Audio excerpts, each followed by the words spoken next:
What are the main environmental challenges facing Bolivia at the moment? Oh, the very first one will be land degradation and climate change, especially the increasing number of floods that we've been registering in the last years. That has affected enormously in some regions the way people used to live and they used to produce and work. And although they are contradictory, too much water in one and none in other, the challenge is how do we balance and how do we make and how do we generate new ways to live, new ways to be more resilient to what is coming in the future. Do you think that the Ipcc had any particular significance for Bolivia and the challenges it faces? Yes. First, because we lacked and we still lack information, and the studies that were carried out through the initiative helped a lot in terms of glaciers and information that we needed. On the other hand, they had this framework of pilot projects as catalytic ones, yes, but still they touched on different issues that were relevant to Bolivia. Now the challenge now is to upscale them and do that within a comprehensive framework, one that can also respond to the development strategy of Bolivia. What do you envisage Bolivia contributing to a 2015 climate change treaty? Well, Bolivia is among the countries that is pushing forward the inclusion of sustainable development goals between the post-2015 agenda. That's very, very important by itself. We consider that, and we believe strongly that development and sustainable care of the environment are essential in the future. We also want to emphasize on the importance of food sustainability in the future. The fight against poverty is among the top priorities of all governance in the world. Doing that without enough food and water is something that you cannot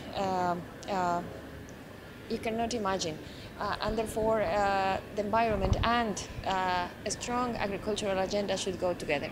And is Bolivia going to be willing to sign up to absolute cuts on its overall emissions? Bolivia is a net producer of an absorbent of CO2. Moreover, we have a strong position in terms of the countries that have not still committed to what was agreed in the Kyoto Protocol. We are doing strong efforts in terms of changing our energetic matrix, but we are on the other side of the equation. Yes, we're certainly willing. We are committing to generating more oxygen and being able to absorb more rather than on reducing. That's presumably because of the forests in Bolivia. Exactly. But at the same time, I imagine that Bolivia still has is creating its own emissions at the same time as taking on some of the emissions of others. Do you think that these emissions could still be cut as a contribution to the climate change efforts? We, by our own initiative, have included in our development agenda a commitment to alternative energies in the energy matrix.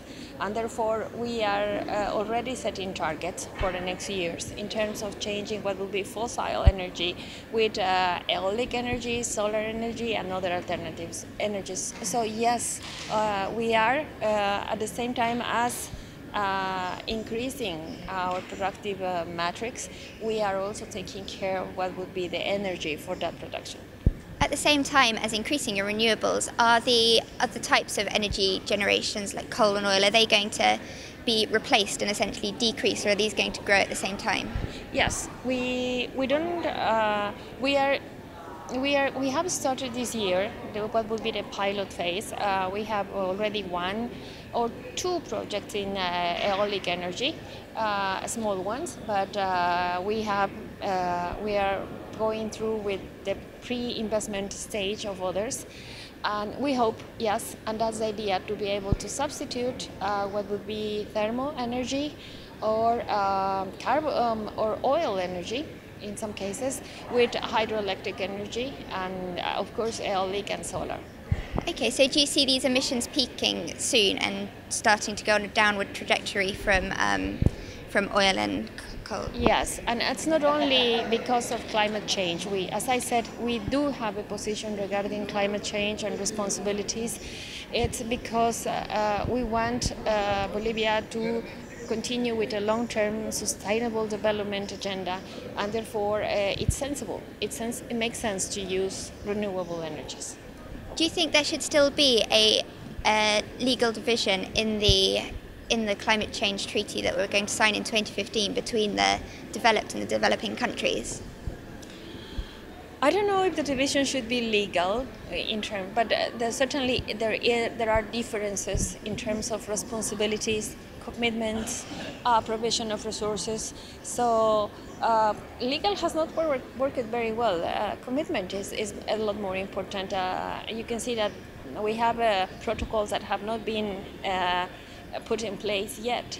So I would say that certainly countries are different and we are at different stages of development, and yes, differences have to be made in mechanisms, but especially in responsibilities.